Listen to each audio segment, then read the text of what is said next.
So, I am in Bleak Beach, and as you can see, I have gotten Mewtwo. Oh, look at that, that's how he's sleeping, like he's still in his little tank where they created him from DNA, from Mew's DNA. But anyway, this is my new base in Bleak Beach. Before this, I just didn't really have a proper house in Bleak Beach, but I've made this now, which overlooks like the beach area, the sea, and with the SSN as a vague silhouette in the background. I thought that's a nice nice look, like a nice view. There you go, that view, that's not bad. And let me show you the rest of this house. So there's a house underneath it as well, where I'm keeping Arcanine. Right now, there's no like real plan as to how all the Pokemon are housed.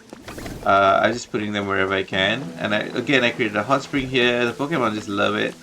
The hot spring area is a really good hangout spot for the Pokemon. The biggest thing I've done in Bleak Beach that I wanted to show, and this was effort. It was a lot of work, and I don't even know why I did it. But it's this little underwater passageways, underwater walkways, which are great.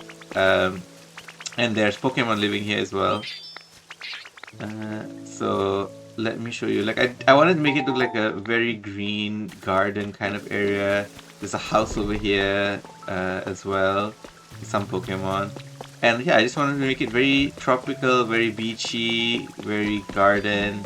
There's also a hot spring over here. There's like a waterfall, ocean waterfall. I just made a hole through the glass. And as you can see, the ceiling, it's transparent. I put glass panes. And right now I'm in the middle of doing them here as well. It's a bit of work because when you put down the glass panes, they have this border, but you can remove the border by putting down the glass pane, letting them combine, and then you remove the glass pane like that.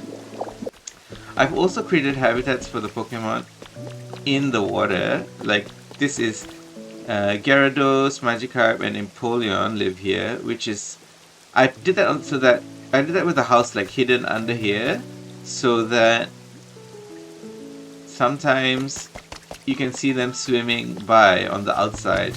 What I like is that since I've made it transparent, I can swim over it and actually see like that underground garden tunnel thing, and you can see the Pokemon underneath. Look at that. Look at is that Pommy or Pommat?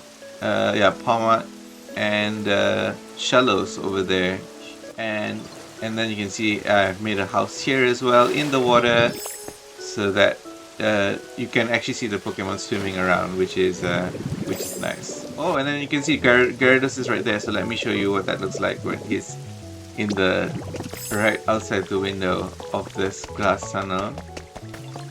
There you go. Ooh, look at that. It's a Gyarados sleeping. Is he sleeping? I don't know. He has his eyes closed. But yeah, I like this. This area is very pretty. It was a bit of work.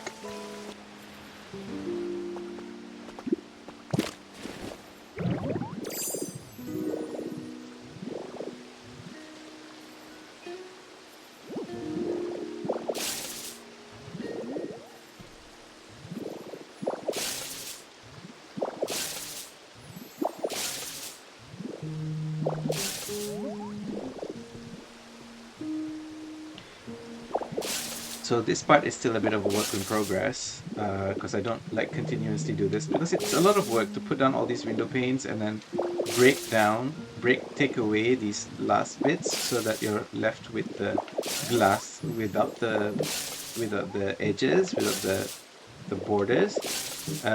Yeah, it's a bit repetitive, so I like to do some every time I come here. and then move on to other areas so that I'm not just doing this for too long. So that's how I've been doing it, like doing just a couple each time, and then moving on to another area.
So sometimes, as you can see, I don't time it right, and I stay underwater too long, and then that ends up making me drown.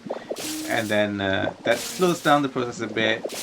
But for the most part, uh, it's not that tricky. It's just a bit repetitive. So I don't do this like too much in one area. I just do a few. As I said earlier, I just do a few, and then I move on to another area. But the final effect, I think, is quite nice. So let me just finish these, and then we'll see. Check and go into the tunnel and check that we didn't accidentally remove a window pane that was actually keeping the water out. So when I go inside, I don't expect to see any water leaking into the tunnel, despite it looking completely transparent here.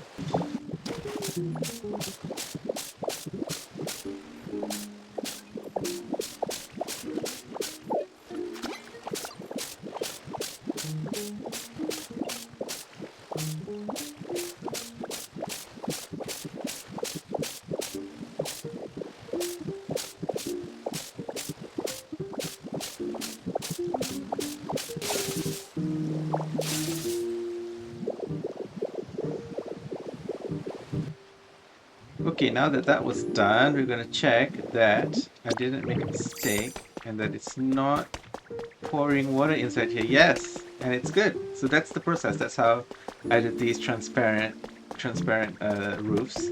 And now I guess I'll just finish putting in the window panes, just all along here.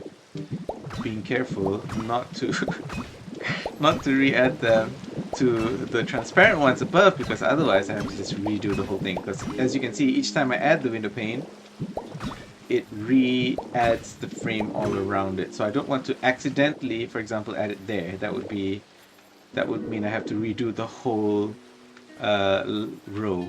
And there, I don't know why, there's like a little bit of pane, like a little bit of that edge left.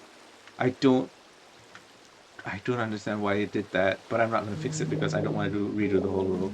Right now, I'll just leave it as it is. And I'm just going to finish off adding these here, and then I'll do the rest another day, because that's enough of that in this area. So there you go. That's the Bleak Beach area.